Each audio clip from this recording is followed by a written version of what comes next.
The reason you see a picture of a military base is Camp Upton. The laboratory is built on the site of Camp Upton, World War I and World War II.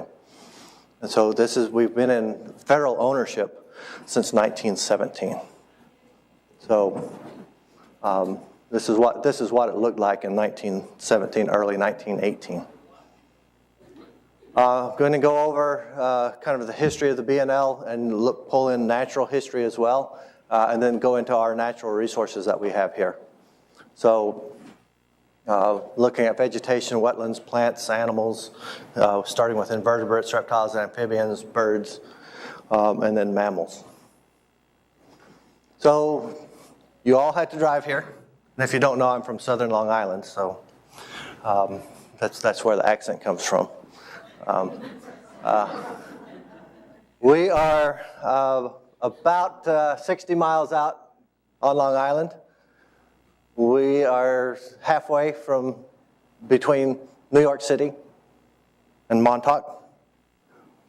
The laboratory is on 5,265 acres. So it is the largest single federal facility on Long Island. There are other federal facilities like the Long Island National Wildlife Refuge System that has like 11 different refuges on the island, but we are the single largest. So I'll show you a similar map. There's some new construction down here, but of this 5,265 acres, there's only currently about 1,800 acres developed. So there's a lot of natural area on the laboratory. And what we found out over the last 10 to 15 years is that we're actually very similar to a wildlife refuge in that we have very high diversity because we've been in federal ownership for so long. So a little bit of historical perspective. Pre-1900, there was pine oak forest. Okay, up to the early 1800s, there were transient Native American activities in the area. We have just up until just recently, we have had no evidence of Native Americans on site. But about a month ago, I found the first artifact that indicates that Native Americans were up in this area. From about the 1830s on to right before World War I, the area was used heavily for cordwood industry. The Long Island Railroad was here. People went out and cut the forest to send the wood to New York City and Boston to heat homes. 1917 to 1921, this was World War I, Camp Upton. This became like the 49th or 52nd, somewhere in that largest city in the United States in a matter of 6 months. There were 1,400 buildings here.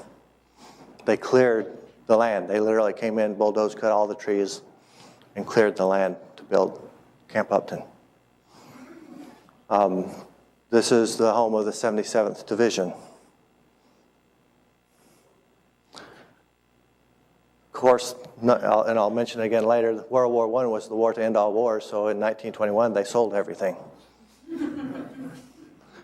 And in so doing, this left this area vacant, and it just started reverting back to brush. In the 1930s, with the Great Depression, the president set up the Civilian Conservation Corps, and this became the Upton National Forest. And the Upton National Forest then was reforested. And then 1941 rolls around, and we need Camp Upton again. So they went in and they bulldozed most of the trees again to build the buildings.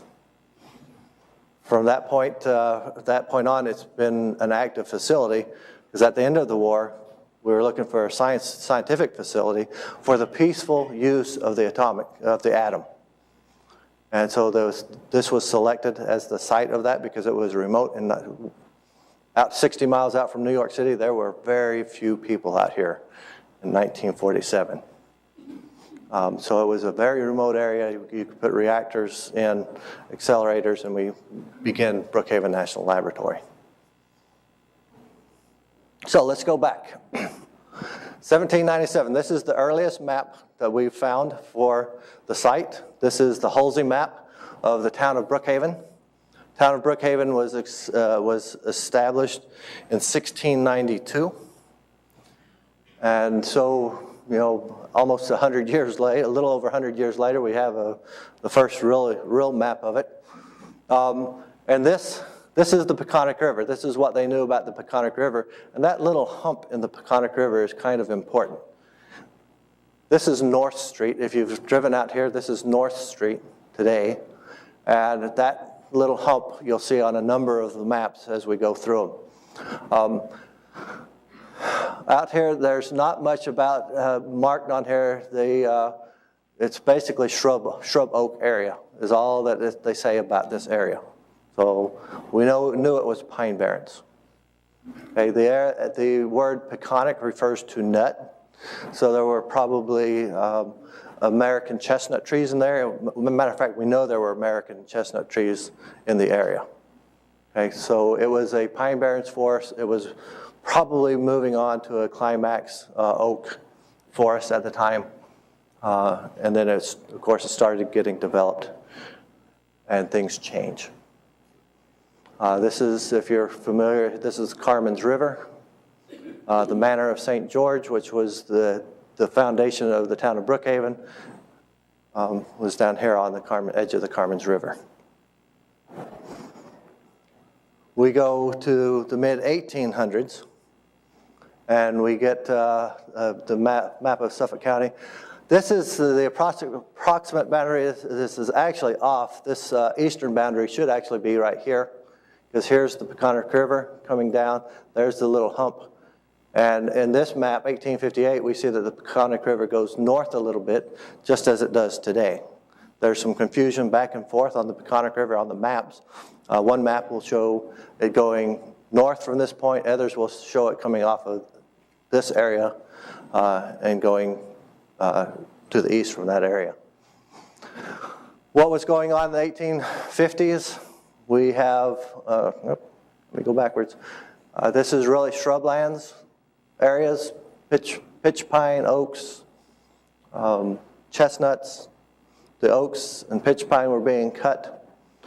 We had cordwood industry, so as you can see with the cordwood industry, you have a few trees that are left, usually some oaks or chestnuts, and then everything else has been cut. So. Notice a railroad there. When was that built? I'm not sure when the railroad was built. I believe it was before 1850. So it extended out to Riverhead. And so the railroad was important. Now we know that this house here, the W.J. Weeks house, was on site of the laboratory. And we know from one of the diaries of Mr. Weeks that that was actually painted yellow. And it was a rental house, and the people were wood choppers. And so they literally went out of their house, they went up into the pine barrens and chopped wood, and then they would bring the wood down to the railroad to be put on the railroad. What's the significance of the word Wampanoag? The Wampanoag is the name of that was given to this area. I'm not sure what it actually means. So pine barrens being cut down is what we have at this time.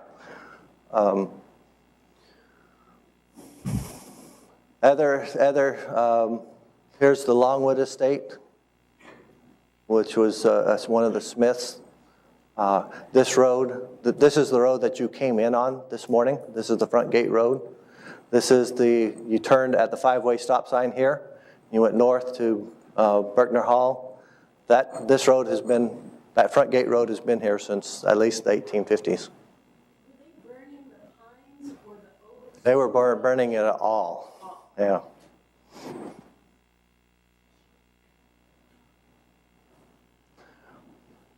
(1905) USGS map. And the 1917 Camp Upton lease map. Here's the North Street. Here's the little hump right here. in the North Street. The lab boundary is running right up along here. The hump right there, so Peconic River comes down, there's the hump.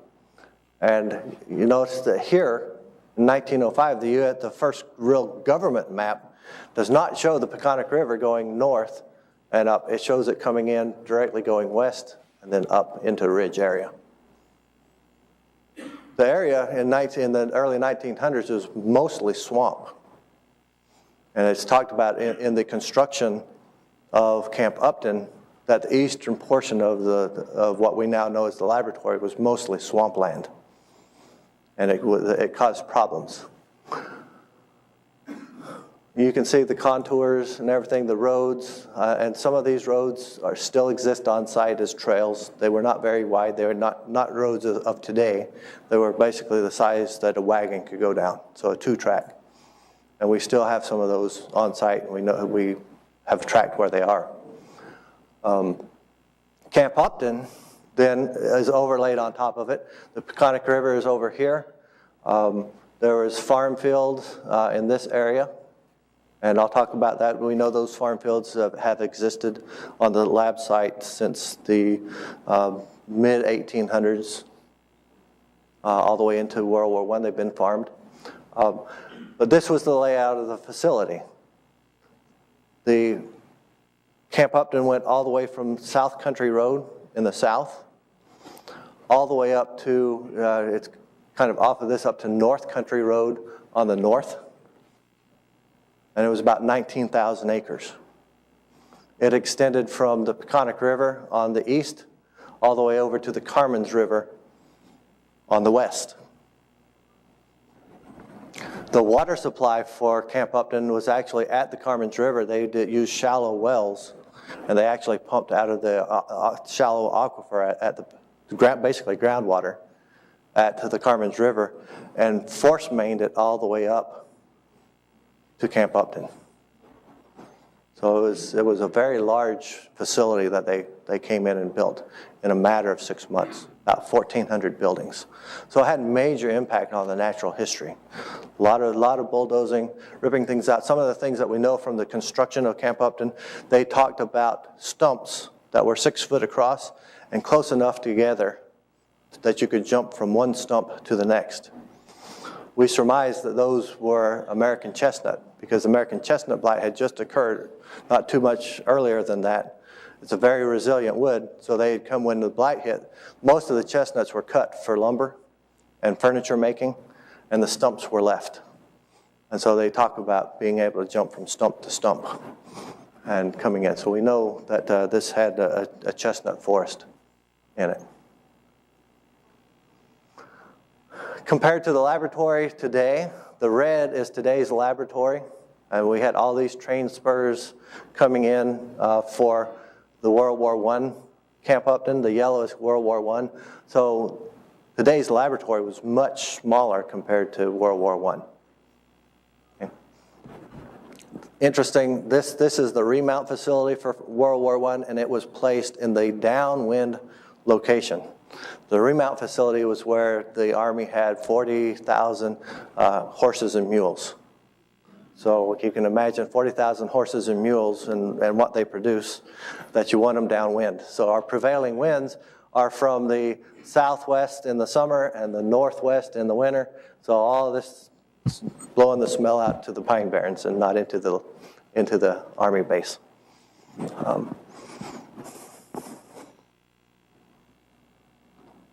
After World War I, again, World War I was the war to end all wars. You're not ever going to have a big war like that again, so you don't need all this infrastructure. It was sold lock, stock, and barrel at auction. Every building, every piece of railroad, every miles and miles of telegraph and electric cable, everything was sold. There are houses all over Long Island that are constructed from World War I buildings. And this is what was left. The picture that I had on the opening slide was taken from right here, where it's the headquarters hill.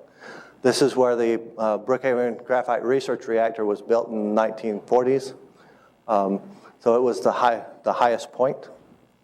These are World War I trenches that are still evident on the landscape, but virtually all the trees were cut. There were ditches because it was so wet. There were ditches lining the streets to pull the water away from the buildings, and it was put into the sewage system. The sewage system is somewhere out here, the treatment plant. So, denuded, large area denuded, except for where they had the headquarters.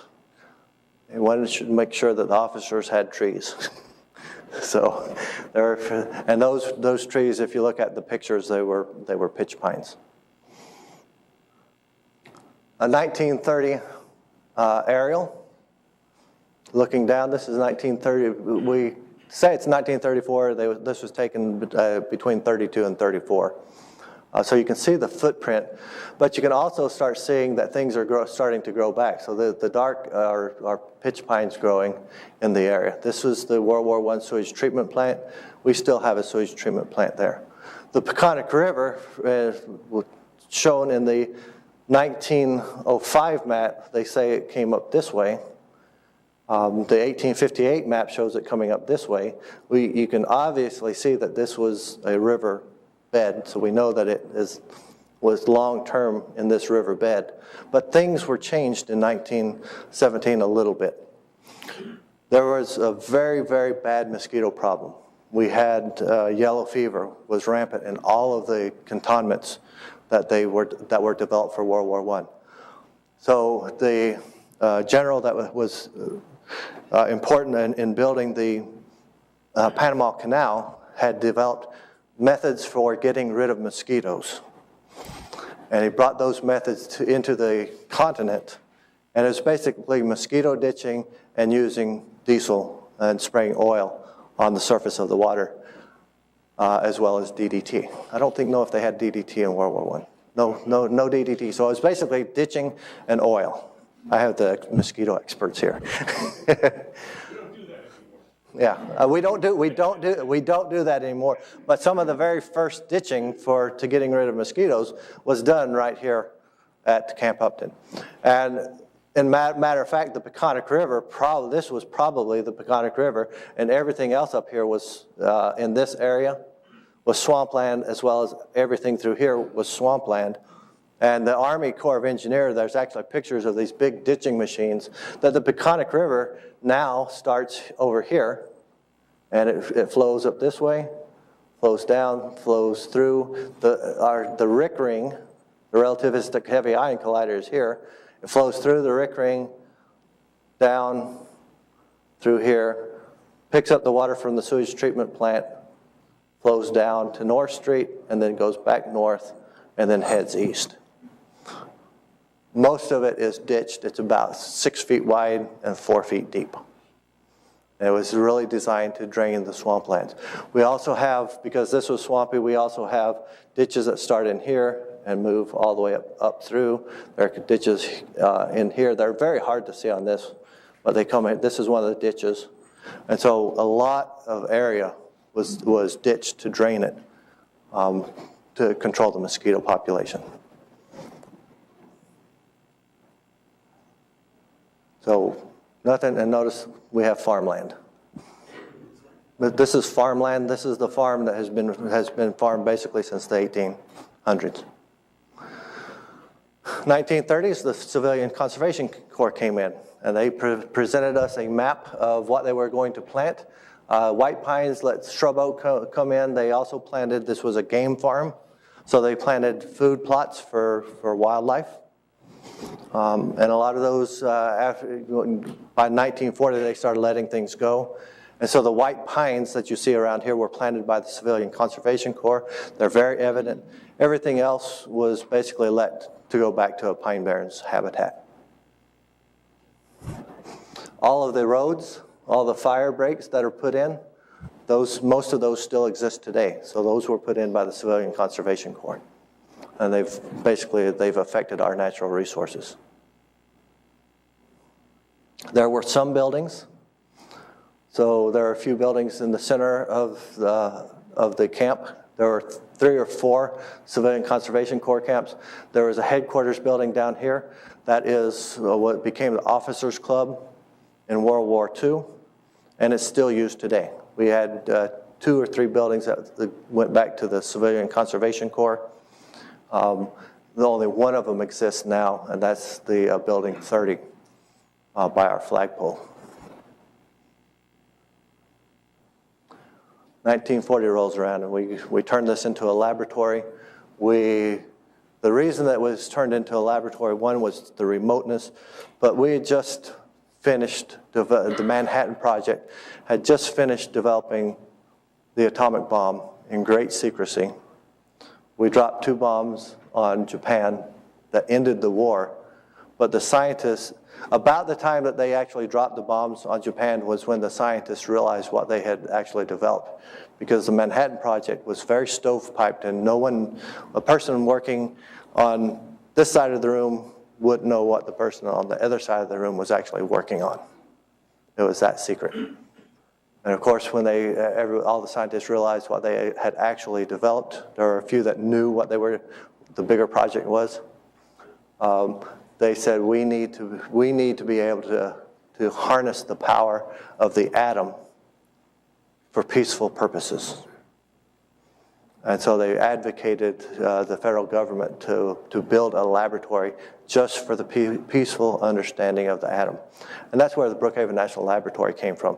And when they started looking for it, they looked everywhere in the Northeast, because all the universities were in the Northeast that were working on things.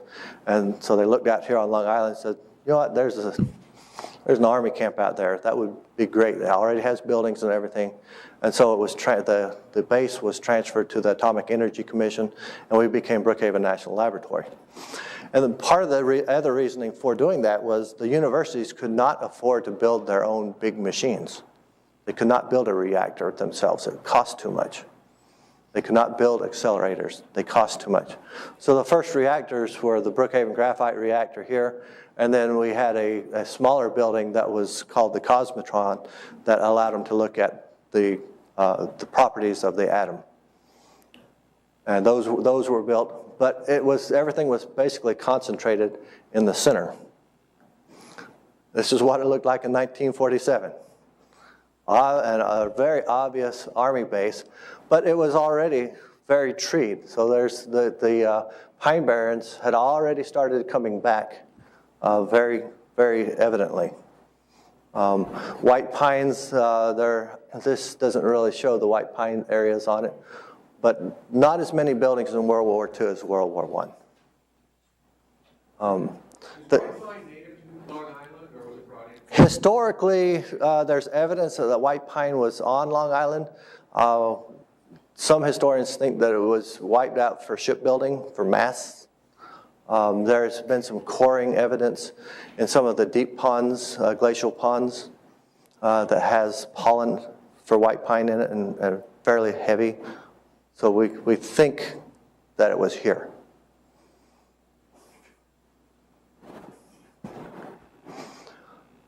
This is looking from Headquarters Hill.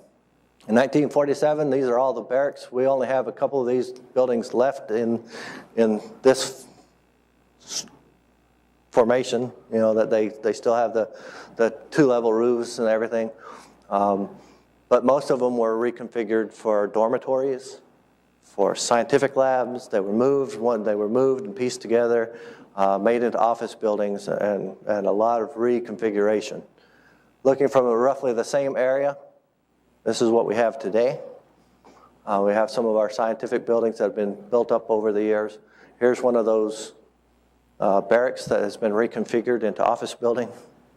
But we have trees, and then, of course, the built-up area we wanted trees, and so they planted non-native hardwoods, things like Norway maple and different poplars and things that are not necessarily native. Most of those have not gotten out into the forest.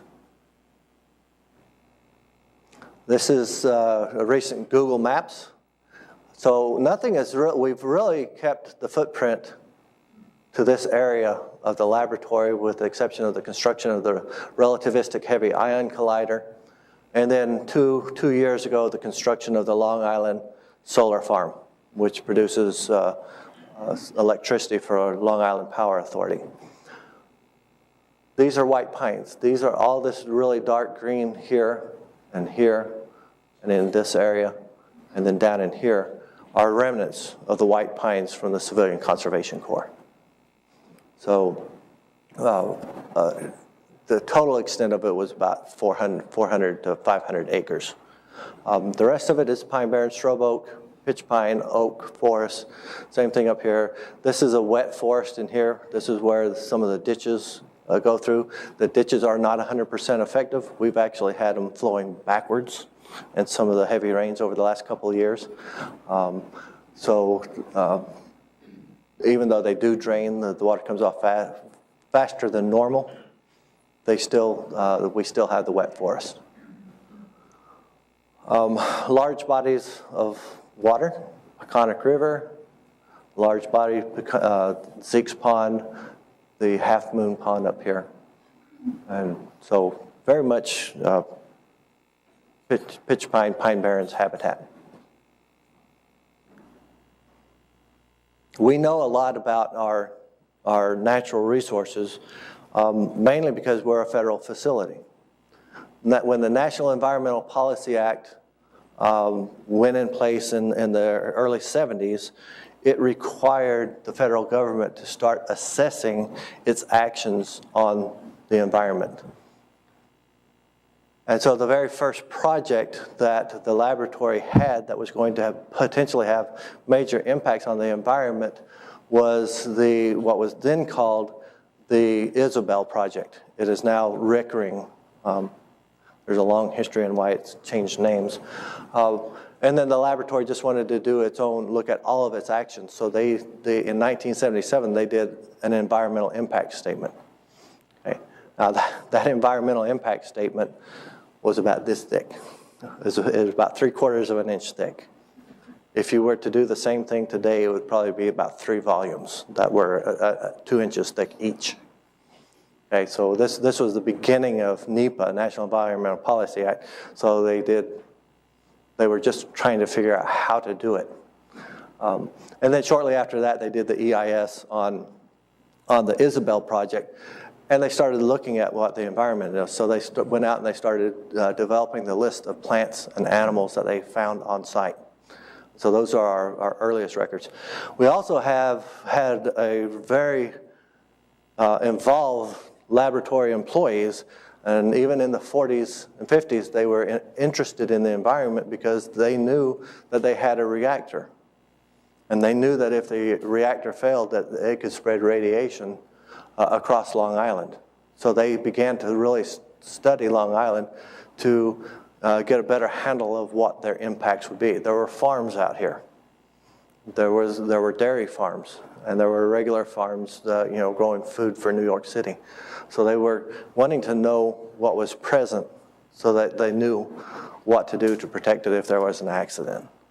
We began getting a lot of information. In the early 1990s, the laboratory was storing some of their hazardous waste, and they were not storing it properly, and the EPA fined them and placed a consent order on the laboratory. And one of the things out of that consent order was a requirement to get a better understanding of the wildlife and to develop a wildlife management plan for the laboratory. Okay. We were already on the national priorities list as a CERCLA site, a Superfund site. And so, and between the consent order and the Superfund site, we really needed to know what the ecosystems were on site so that as we did the cleanup, we would know what the impacts are. So we go into a very detailed site-wide biological surveys that took a 1.5 years with a lot of people crawling all over the laboratory, documenting all the species that they found, all the wetlands. We had all of our wetlands delineated by the Corps of Engineers methodologies. And we come up with all of our wetlands. By 1999, we come up with a wildlife management plan that focused primarily on tiger salamanders. In 2000, I came up here in 1999. In 2000, the Clinton administration was getting ready to depart. And the Undersecretary of the Department of Energy was trying to divest the Department of Energy of some land. And they came to Brookhaven National Laboratory and they said, we really think you should get rid of some of your land and give it to somebody else to manage.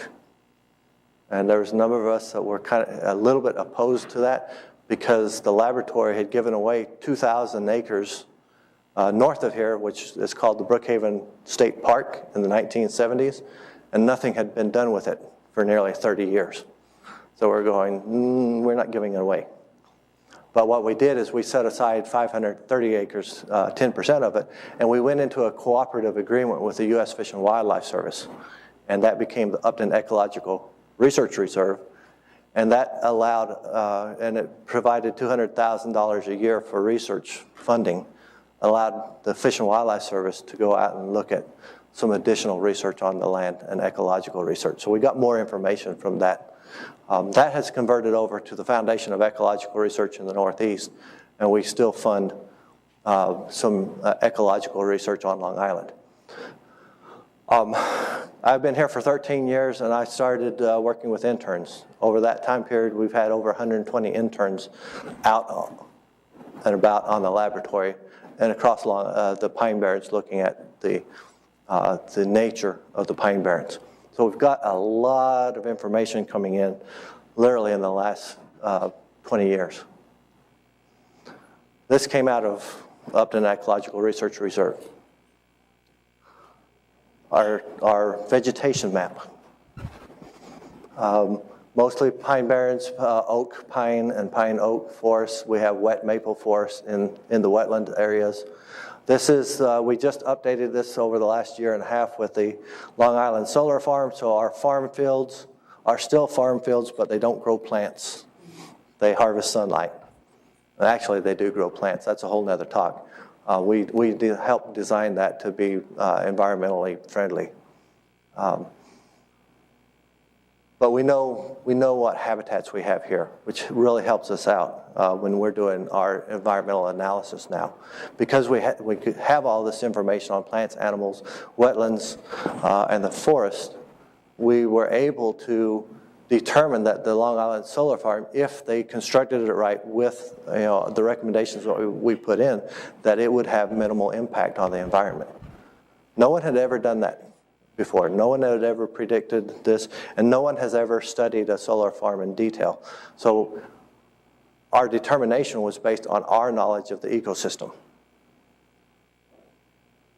Now we're trying to find, what we're doing now over the, starting last year, we're actually researching the solar farm to look at what are the real impacts, because no one's ever looked at real impacts of a solar farm. So how can you build hundreds of thousands of acres of solar farm if you don't know what the real impacts are? Especially in the Northeast, where you don't have a choice but to cut down a lot of trees to put a solar farm in. So we're rapidly trying to get that information for industry so that they can do a better job. Our wetlands, we have over 26 ponds that support tiger salamanders, which is a New York State endangered species. We have some massive wet forested areas that are jurisdictional wetlands that the Army Corps of Engineers, as well as New York State DEC, have authority over. We have the Peconic River, which we've, in the last 10 years, we've spent about $12 million cleaning up from past laboratory practices. There's primarily mercury, because the historic practice of scientists was, you're finished with your experiment, it's liquid, you pour it down the sink, because you have a sewage treatment plant, and the sewage treatment plant will take care of everything. That's what we used to think. Then we find out that, sewage treatment plants don't get rid of heavy metals. How do you clean that up? You dig it out. and you put it in a classified landfill that is designed for the waste. So that's $12 million cost. So we've massive cleanup of the Peconic River. So we know what our wetlands are. And there's some really pretty ones out there. Lily pads and bulrush support some of our threatened and endangered fish. Plants, because of all the activities, we've had botanists out here. The 1995 biological survey had the plants looked at. We have 225 species of herbaceous. Recently, one of my staff members went through and looked at them, started breaking them down, and realized that 82 of those herbaceous plants were introduced. They're non-natives. Many of them have become naturalized to the area, so you'll find them throughout the Pine Barrens now. 13 are exploitably vulnerable on the New York State list. 4 are rare. 2 are threatened, and 3 are endangered. So we have some rare orchids on site. Shrubs and vines, 55 species, 13 of them are introduced. We have things like kudzu. We're one of the few areas on Long Island that actually has kudzu on site. Luckily, it doesn't spread a whole lot on.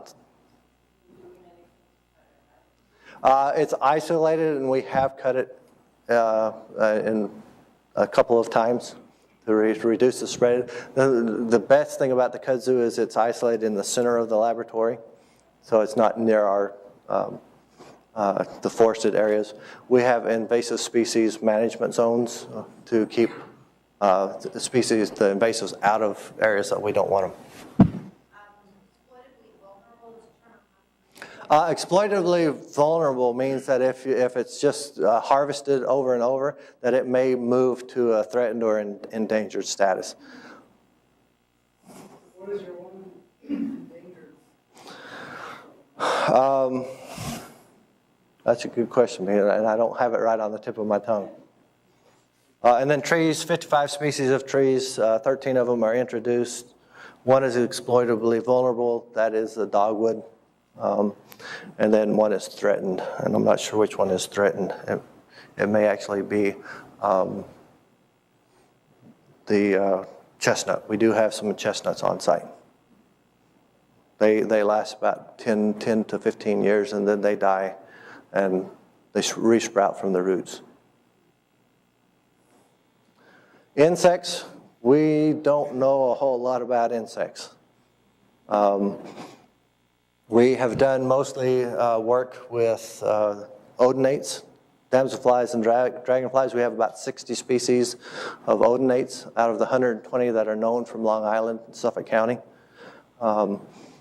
We probably have more than that. Most of our efforts have been done in the June through July time frames, so we missed the early flyers, the April, May flyers, and the late flyers, the September, October flyers. So we probably have many more odonates out there. Tiger beetles, we've participated in Long Island tiger beetle surveys. We've got wetlands like water scorpions and fishing spiders here. So very rich invertebrate population. We just haven't been able to identify them all. It takes more time to identify them than we have. Fish.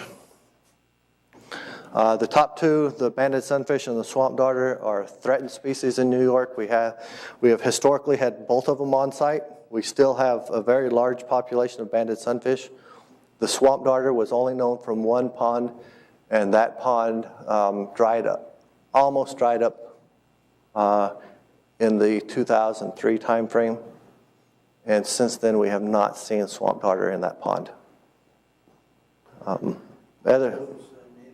They are native. Yes. Reptiles and amphibians. We have 28 species, possibly 29. The one that we aren't sure about is the spotted salamander. In the 1995 surveys, they talk about spotted salamander egg masses, but we have never documented a larva or an adult spotted salamander. There's no reason why they shouldn't be here, but we have never seen them. So we have tiger salamanders in New York State endangered. We have eastern spadefoots. This picture has been in Newsday and everywhere because for a long time no one had seen spadefoots, and then one May day in 2003 we had an explosive event, and we went from no known spadefoots to 10,000 or more. So all the conditions are right. They have explosive reproductive events. They stay buried for years and years, and when the temperatures and water conditions are right, they all emerge. They mate in 2 to 3 days, and then by August you have 1 million toadlets, and they go again for another 5-6 years before they come up again. Eastern hognose snakes were thought to be almost gone on Long Island until we found them here in 2001. And then we started doing research on them. Jeremy Feinberg, who will speak later on today on frogs, started doing radio telemetry on them. And so we have a better understanding of what the needs are of the eastern hognose. Yeah. Have you seen any deformed frogs showing up? In areas they say eyes? Yeah, no, we haven't seen any real deformities on any of the amphibians. Birds, we have been doing routine bird surveys for 13 years. On those bird surveys, we've documented 116 different species. We know since all the volunteer birders and everything on site, we've had over 200 species documented on site. Probably the weirdest bird document on site was a dovekie, which is an ocean-going bird that it fell out of the sky in the middle of the laboratory, and the birders found it and nursed it to health and brought it back out to the ocean. So that's probably the weirdest bird that we have. We know that there are 85 or more birds that are nesting here. We had the first New York record of summer tanager, so a climate change bird was documented here. Mammals, 26 species. We have long-tailed weasels, we have minks, we have raccoons, white-footed mice, shrews, moles, voles, red fox, gray fox. Because we documented some of the first gray fox on site on Long Island, we knew that they were not gone from Long Island. Previous to what we found a roadkill gray fox on site, and that triggered us to go in and look more for gray foxes. And now we're working with New York State DEC. They will actually be starting a fur bearer survey in the next year to start documenting some of these rare species like skunks and gray fox and otters. And that was also some of the impetus of this conference, was questions about rare animals. Okay, so I've got a couple of minutes for questions. Aside from deer, are there any other large mammals? No, deer are the largest mammals. After deer, it's the red and gray fox. So we have no large predators on site. A few years ago, we had some escaped red deer from a deer farm on the east boundary of the laboratory. We worked with the EC, and the landowner basically removed those deer. So I guess there have been black bears on the island for 100 years. No black bear, no mountain lion. It'd be nice to have some coyotes, but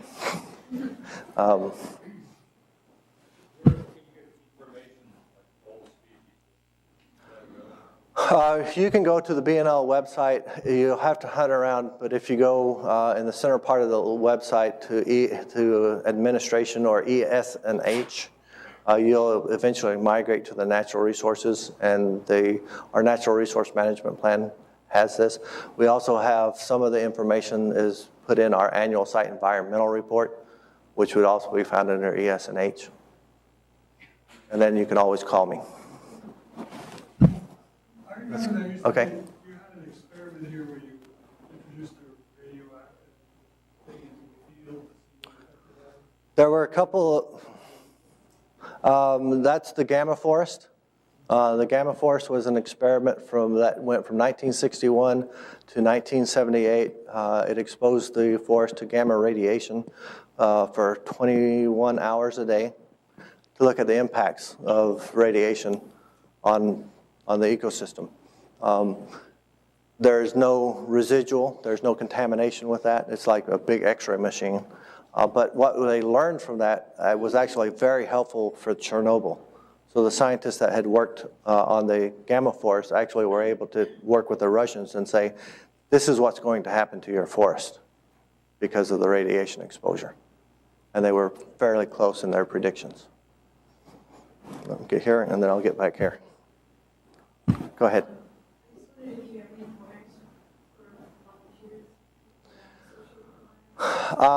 Volunteer work here is very difficult to do because of the amount of training required to come on site and work and do volunteer work, as well as some of the work that would be classified as that volunteers would be classified as union labor, and so that's difficult. Are there any plans for future development here at the lab? We don't know. There's always, if there's another big science machine that needs to be built, then we'll do the environmental assessments and environmental impact statements if it goes that high. But we're always looking at new science at the laboratory. And so there could be more development.